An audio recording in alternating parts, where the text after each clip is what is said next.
Hi, this is Joel Ellison. I'm with Pinnacle Mountain Gunsmithing. I was just wanting to make a video to document this particular piece of history that's about to go out the door. It's on loan to us from the Pendleton Historic Commission in Pendleton, South Carolina, and it's a beautiful 1851 Colt, complete with, well, mostly complete box set, along with some interesting historical tidbits. Let's start over here in the corner.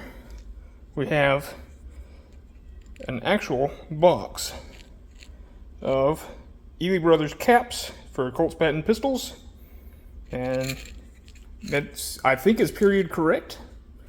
It sure looks like it.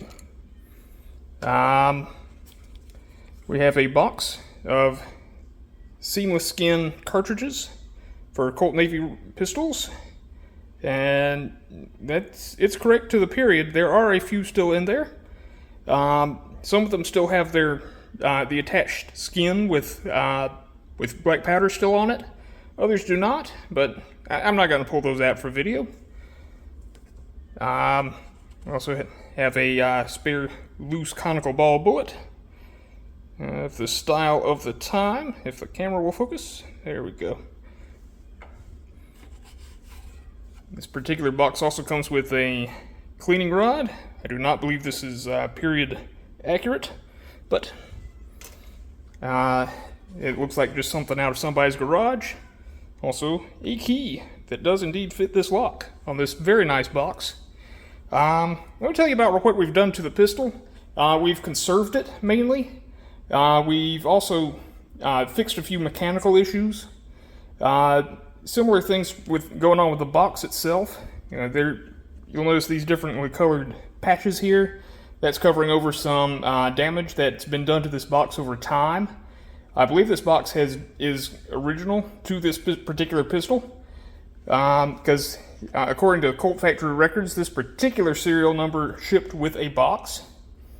I also repaired a small crack. Well, a separation of the glue joint that was going on in this particular corner of the box. We've repaired that and touched up the finish a bit with a little linseed oil. I'll take the pistol out and show you that itself. Stand by. Alright, here we are, people. We have the Colt itself out of the box. When it came in the door, there were a couple of mechanical issues. One I noticed right off the bat was that the return spring on the hand was broken. I could pull back the hammer, but I could only make the cylinder rotate when I was holding it muzzled down, which is not how these pistols are supposed to operate. I've replaced the hand just because it's a pain to replace just the spring, because it's kind of forged into the part. The new hand is attached to the hammer. And speaking of the hammer, the hammer screw itself, the screw it pivots on, was also broken. I noticed that coming out. Judging by the oxide on it, I don't know if you can see that well. Yeah, that broke a long time ago. In any case, this is a beautiful, beautiful piece. All serial numbers are matching. It's on the barrel, the frame, the trigger guard, as well as on the back strap. And yes, it looks like the butt has been used as a hammer at some point in its history, but I think a lot of them were used that way. I don't know why, honestly, because this was an expensive piece back when this was made. It is a 36 caliber cap and ball revolver. It requires caps and a separate powder and bullet charge to operate. This is a loading lever under here for those unfamiliar with cap and ball revolvers. That is a loading lever, and that rams bullet and powder into one of these, into one of the chambers on the cylinder. This is a single action firearm, meaning that if I pull on this trigger, it does absolutely nothing with the hammer down. I have to pull the hammer back to first half cock and then full cock in order to get the hammer to fall. I'm not going to do that because I don't want to wreck the cones, the firing cones or nipples. And yes, that's correct modern terminology. And just going to ease that down. Sights on this are very small and rudimentary. Let's see if I can line it up for the camera. That notch on the back, that's your rear sight. And that teeny tiny little brass bead on the front of the muzzle is the front sight. We do have a full cylinder scene on the cylinder. That's of a naval battle. That's one reason why these were called Colt Navy pistols. Because one, it's in .36 caliber, and it was first ordered by the U.S. Navy. A lot of them ended up with people that were not on ships, however, so it's kind of a misnomer. It turned out to be a really nice size pistol to keep on one's belt in the Civil War era. Let's see, the wood is actually quite nice on this. I haven't done anything to it. We've disassembled all the components of this pistol, and we conserved them by converting all the rust back into bluing. It's a beautiful, beautiful piece of history, and it's been a pleasure to work on it. My thanks to the folks at the Pendleton Historic Commission that allowed me to do this work, and it's been a real pleasure. Let me take it apart, and I can show you some more serialization on it, and I can show you more of the internal mechanism that I worked on. Stand by. Alright, here we are, people. I've broken the pistol down as far as you would ever really need to take it down to service it in the field, as in to clean it after every use, because this is black powder, and black powder is disgusting. Its residue is, at least. Black powder is a lot of fun, actually. But I've taken...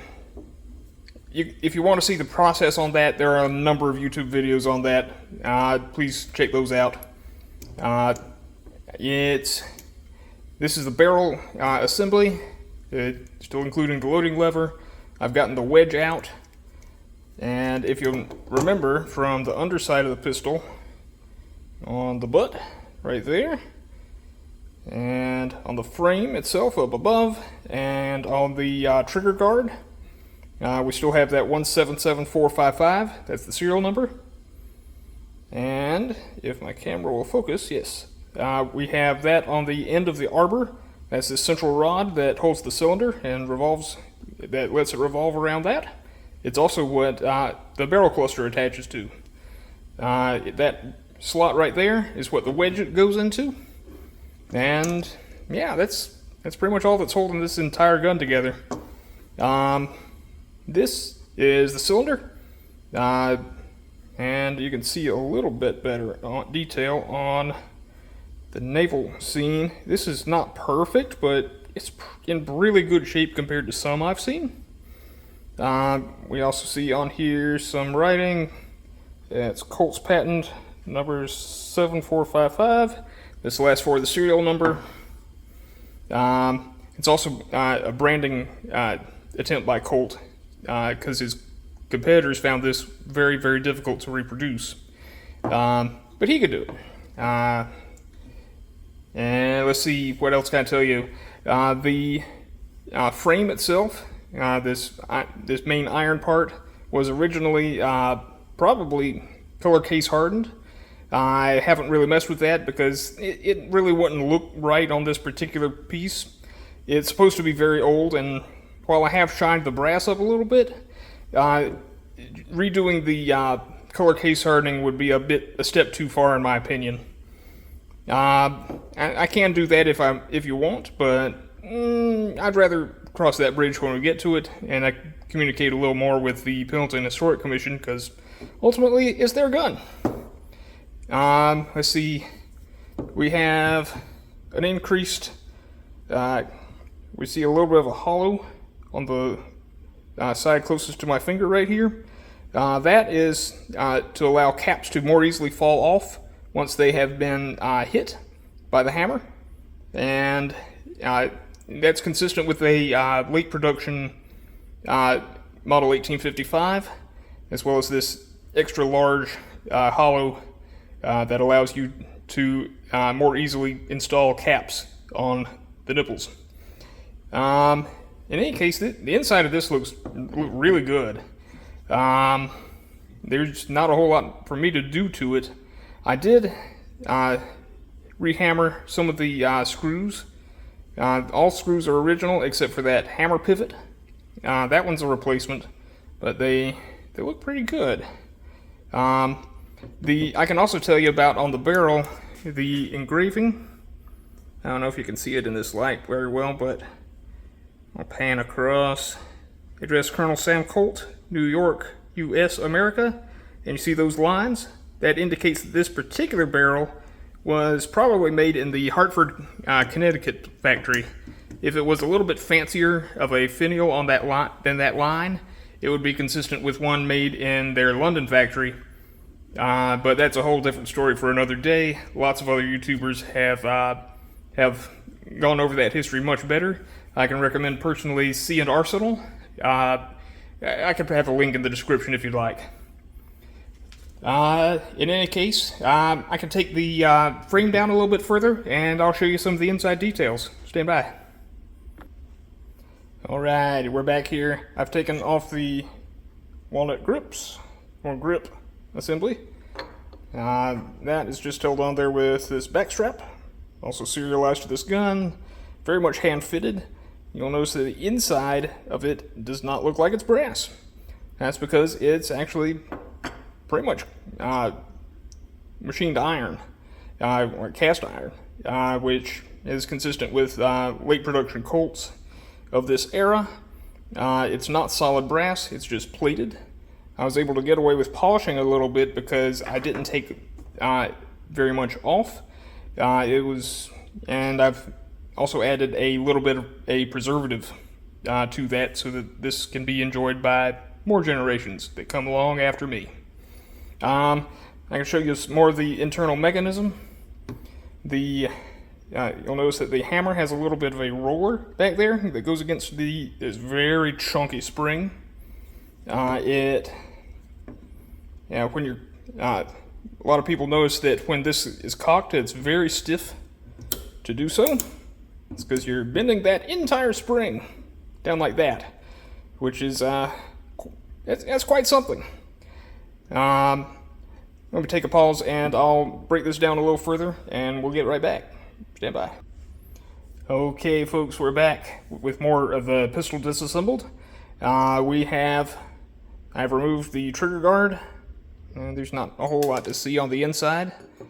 Just some screws that will fall out if I tip it over. Before I did that, I removed the hammer spring, the main spring. The top side is smooth, consistent with what the factory would need to do to timber this spring. And it's a very large chunk of spring steel. There's a good healthy coating of oxide underneath. That is due to part of the heat treating process. I left that alone. I did polish up the tip of the spring there, just where it interacts with the rotary wheel on the hammer, which you can more clearly see a little bit here. Yeah, right there. All right. Let me undo 3 more screws, and we'll have this whole revolver apart. Stand by. All right, folks, we're back, and the pistol is pretty much completely disassembled. Here we have the frame and the arbor. There is a small hole that was probably used during the assembly of this particular piece. All the advice I've ever seen on this recommends not to take it apart if you don't have a compelling reason, i.e. something's broken. But yeah, this is in very good shape, so I'm going to leave that alone. If you'll notice the threads here, that is to give black powder fouling someplace to go. Otherwise, it could very well jam up this whole mechanism. Underneath, we have a nice cavity. Let's see. That's where the cylinder stop, or i.e. the bolt, this part, and its associated pin, and the trigger live. I'll give you a little more detail on, if my camera will focus, the bolt itself. That is a very delicate part. I'd rather not machine that again. That's the original, so I'd rather not machine it at all. This is the trigger, and that's the sear surface right on the back here up near the pivot. That's what gets out of the way to let the hammer fall forward. Hammer screw and bolt screw are exactly the same, and they are powered by this one little flat spring that's held to the frame with a very short little screw. This was the most screwed up screw head I found of the whole gun. Not sure why. It should be relatively protected, but whatever. This is a hammer. Lots of stuff going on with this. That hole is where the hand goes, attaches to the hammer, like so. And yep, that just slips in there and fits into a little cavity. And that's the screw I replaced. The hand itself, that's what it should look like, with that little leaf spring on the back. This is what the original one looked like. Yep, missing that spring entirely. That spring is kind of forged into the part itself, so that if I were to reforge it, I would have to reheat treat the whole spring, and that is not something I'm really set up or equipped to do at present, but maybe in future. In any case, all the internals of this look very good. That's the back side of the hammer, and that little stud interacts with the cylinder stop, or the bolt, as is common parlance. But yeah, there's really not that many parts to this whole thing. In any case, it's been a real pleasure to get to work on this. I want to thank the Pendleton Historic Commission for allowing me to do this work, and I hope to look forward to working with them again in the future. For all your gunsmithing needs in upstate South Carolina, please check out our website, Pinnacle Mountain Gunsmithing.com. I've been Joel Ellison, and this has been the Colt 1855. Signing off now.